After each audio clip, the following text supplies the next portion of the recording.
ታሪክ የሰራ ተጫዋች 41 ዓመት ነው ልብ በሉ አምዞች ከሜሲ ጋር ምናምን ያነጻጽራሉ ሜሲ እኮ 38 ዓመት ነው ሮናልዶ እኮ 41 ዓመት ነው በ3 ዓመት ታላቅ ነው እድሜ በጨመረ ቁጥር እንኳን አይደለም የ3 ዓመት ዲፈረንስ ይቅርና የ1 ዓመት ልዩነት ራሱ በአንድ የእግር ኳስ ተጫዋች ላይ ኢምፓክት አለው ተጽዕኖ አለው ስለዚህ ሁለቱም ማነጻጸር ልክ ነው ብያለሁ እንደዛ ከሆነ ለምን ሜሲና ኪሊያን ምባፔን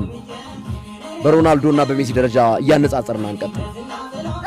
ሃያዎቹ ቤት እኮ ነው ገና 30 አልገባም እኮ ኪሊያን ምባፔ ገና ሪከርድ ሊሰብርበት እኮ ይችላል የሜሲ ሜሲ እኮ ከዘንድሮ የዓለም ዋንጫ በኋላ ምናልባት ከተጫወተ በ42 ዓመቱ በ2030 የዓለም ዋንጫ በነገራችን ላይ ሮናልዶ ከዓለም ዋንጫ ከዚህ ዓለም ዋንጫ በኋላ አልጫወትም ብሎ ነበርና ከትናንቱ ሽንፈት በኋላ ከቤተሰብ ጋር ተመካክሬ ወስናለሁ ብሏል ሮናልዶ በጣም አንዱ ደስ የሚለኝ ባህሪው እለኛ ነው ሲባል ደግሞ በፖዚቲቭ መልክ ማለት መርሳት የሌለብን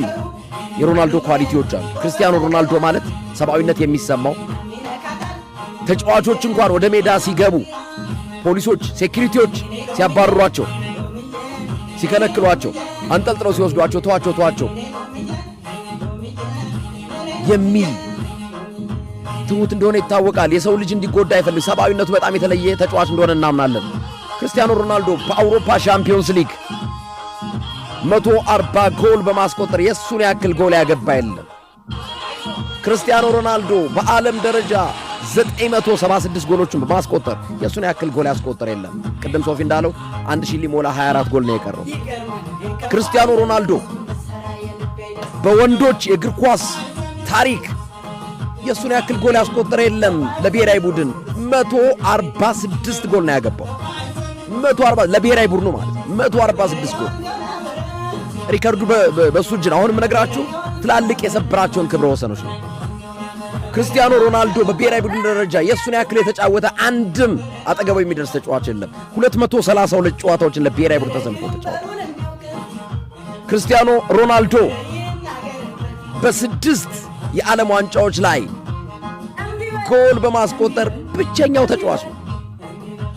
ብቸኛው የመጀመሪያው ተጫዋች ማለት ነው አሁን ባለው ነባራዊ ሁኔታ የመጀመሪያውም ብቸኛውም ተጫዋች ነው በስድስት የዓለም ዋንጫ ላይ ጎል በማስቆጠር ሌላውን ብናነሳ የክርስቲያኖ ሮናልዶን ገድል መዘርዘር ብንጀምር እርግጠኛ ነኝ የዛሬ ፕሮግራም አይበቃም በዛ ላይ ፖርቹጋል ክርስቲያኖ ሮናልዶ ከመምጣቱ በፊት ወይም ክርስቲያኖ ሮናልዶ የሚባል ተጫዋች ከማግኘቷ በፊት ምንም ዋንጫ አልነበረም ኤግዛክትሊ ክርስቲያኖ ሮናልዶ የሚባል ተጫዋች ወደ ፖርቹጋል ብሔራዊ ቡድን ከመጣ ወዲህ 3 ዋንጫዎችን አስተናግዷል በትክክል ይሄ ተጫዋች እንዲህ በጣም ታሪከኛ ተጫዋች እኮ ነው